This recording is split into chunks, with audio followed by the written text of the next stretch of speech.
So, again, here's another thing I have with the GAB. Gabe's Amusement Board. According to the news, they got an email and they also have like, they got 2 emails na pa-imbestigahan daw. Kaya nila inimbestiga.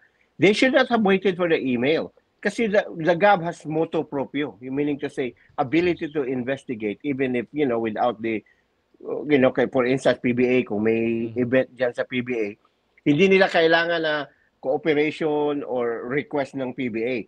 They have motu proprio and they can initiate on their own.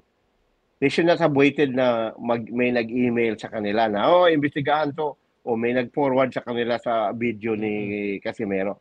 They should have been in touch, with what's going on, lalo na kay Casimero. Hindi naman si Casimero eh. Hindi naman ordinaryong boxer yan eh.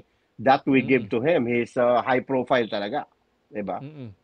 Pero, again, that's why I said it's a waste of time kasi mahirap nga i-prove yung on the part of Gab for Jason na talagang may mali siya doon na sinabi niya na nagpatalo or allegedly or nag-hint na nagpatalo sila.